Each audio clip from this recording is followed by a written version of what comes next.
Auðunarsdóttir, sæl. Glæný bók eftir þig, bara að koma út núna, Stóri skjálfti. Á ég ekki bara að spyrja þig einfaldlega hvað þú sést að skrifa um? Já, ég sko að ég geti svaraði. Þetta kona sem sagt, með flogavíkin. Hún hefur ekki fengið flog í mörg ár og hún á 3 ára barn og svo vaknar hún upp úr flogi með sem sagt, við það að barnið týnt og upp úr því fer allur hennar veruleiki að gliðna eiginlega. Og það skrýtna var bara fyrir ári, þegar ég var að skrifa þessa bók að tæpa ári, þá las ég frétt konu sem þetta kom fyrir. En barnið beið, barnið fór ekki og já, þannig að þetta er eitthvað svona skelfilegt kannski sem maður ímyndar sér þegar maður er foreldri með lítið barn, að maður myndi hníga niður og barnið fara eitthvað. En hún sem sagt, það kom upp minnisgloppur í kjölfarið. Hún fyrst bara veit hún ekkert hver hún er í smá stund og svo smám saman kemur í ljós að hún á erfitt með að muna hreinlega óþægilegar minningar. Og þar byrjar skáldskapurinn svolítið að tikka inn. Já. Minnið fer eiginlega og í rauninni, þetta er rosalega snjöll aðferð til þess að segja sögu vegna þess að síðan er hægt að fara aftur og fram og í alls konar leyndarmál og alls konar hirslur eins og þú gerir í sálarinnar í sögunni.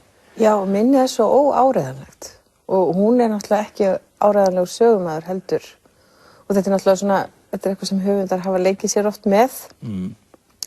En bara minnið og heilin í okkur er í rauninni, heilin er mjög tækifærissinnaður.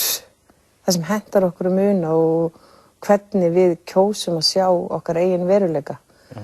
Og þegar ég fékk þessa hugmynd, mér langaði að skrifa konu sem myndi vakna upp úr flogi og svo fór ég sund í Berlín og það er svo sjaldgæft að maður vakna maður sé einn í sundlauginu og ég var svona ein undir stjörnubjörtum himni og þá hugsaði hún man ekki það sem henni finnst erfitt að muna. Og þar sem sagt, svo vissi ég ekkert alveg hvernig ég ætti að framkvæma þetta. Nei.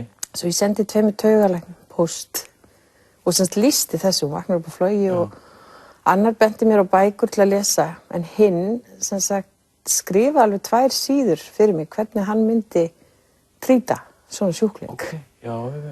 Og ég er mjög fegin því að ég er ekkert viss sem ég hefði þorað að einhvern veginn halda áfram þessa hugmynd nema að því að En þarna eru náttúrulega, svo koma upp þarna vandræði, það sem kemur í ljós og eru svona vandræði í hjónabandinu, fjölskyldu, leyndarmál og allt það sem að... Já, þetta er allt skald og ég veit ekkert, hvorugur taugalæknirinn hafði nú fengið svona case inn á borð hjá sér þó að það sé margt sem sagt geti gerst í heilanum og heilin er líka í öllum fjölskyldu sögum og öllum okkar sögum sem við upplifum í lífinu. Við sjáum aldrei sögurnar sömu augum. Við getum upplifað eitthvað saman en þú hefur alltaf að sögu að segja heldur en ég og við erum alltaf að sjá það í svona alls konar myndum á hverjum degi, hvernig við sjáum hlutina sem sagt ólíkum augum. En þú hefur glímt í Flogavíki. Já. Er þetta einhverju leyti byggt þá að sjálfu þér? Mér fannst alltaf forvitnilegt þegar ég vaknaði upp á flugum, svona ég þurfti að ræsa minnið eins og vél. Já. Þú veist, fyrst er þetta eins og að fæðast, þú veist ekki eins og hvað þýðir að heita, ef einhver spyrði hvað þú heitir.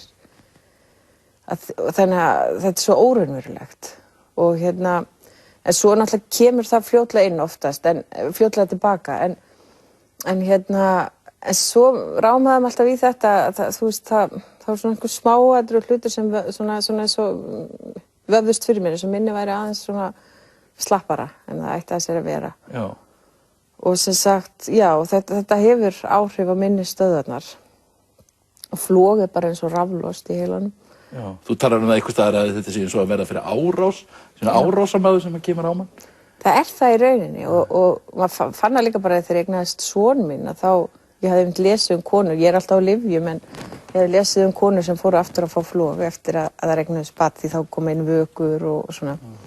Og þá man ég eftir þessari hræðslu, hvað ef ég bara dett niður með hann einn heima og hvað þá. Og það er í rauninni, það er árás en þú ert sjálfur árásarmaður. eða sem sagt, það líka minn. En svo ertu náttúrulega flást við þennan flókna samtíma og það var setning sem ég tók nú bara, ég setti hana með svo Facebook síðu Kiljunar sem þarna og fólk má að læka Facebook síðu Kiljunar að nútíma að lífið sé bara orðið og flókið fyrir nútíma manneski. Já, það rosalega, og það líka, hún bara að gera allt þetta venjulega. Tilfinningarlega sem ekki bara ná í þennan nútíma heim. Allt þetta klofna og stjúp og allt sem við eigum að vera að gera og öll þessi margþættu hlutverk sem við erum í, að þetta einhvern veginn samfélag sem komið kannski svolítið langt á undan mannlegu þróuninni eða okkar tilfinningarlegu getu stundum. Við megum alveg hafa okkur við að gera svo margt sem að þykir samt svo sjálfsagt í einhvern veginn samfélaginu að við gerum. Og einmitt, þetta kona sem nýfráskilin, hún ein með barn og hún með flogaveiki og það bara svolítið mikill pakki. Svo þarf hann að vinna og svo er það rafrænu samskipti líka því að tölvannan hennar hefur runnið líka. Það verður náttúrulega að vera með. Og það fer svo mikið ef þú myndir vakna svo búið flói og tölvaðin væri farin og síminni þá myndir þú vita hver þú væri. Segðu mér sjálf þú hefur búið í Berlín undanfarin ár. Hvers vegna ertu að búa í Berlín? Mér finnst hún heillandi að svo mörgu leyti. Það er svo margt að gerast þar og það eitthvað svo skemmtilegt og frjálslegt en líka eitthvað svo þung undiralda og það er svo gott að vinna þar maður hefur svo mikið space en það er samt svo margt. Ég veit þú saknar Íslands. Já, ég geri það nefnilega alveg. Ég er svo mikill erki Íslendingur en mér finnst samt svo gott að hafa Berlín líka og þetta er þriðja landi svona fullorðinsárum sem ég flyt í en mér samt af þeim löndum finnst mér best að búa í Berlín. Og og ég sakna það svo góðir leikskólar og svona margt gott á Íslandi líka. En þetta bara svo örvandi. Berlín svo örvandi og það svo skemmtilegt að fara bara inn í þýskuna og lesa og fylgjast. Það svo brjálaðir hlutir að gerast núna eins og með allt flótta fólkið. Þannig að þú ert ekkert á leiðinni heim, sérstaklega? Ég vildi ég geti bara haft þetta 50-50 en svo maður náttúrulega, það þessi nútíma raunveruleiki, ég vona bara að ég geti uppdatað mig í samræmi við hann. Heiður, Stóri skjálfti bókin þín. Mjög góð bók fyrst mér. Glöð að heyra það.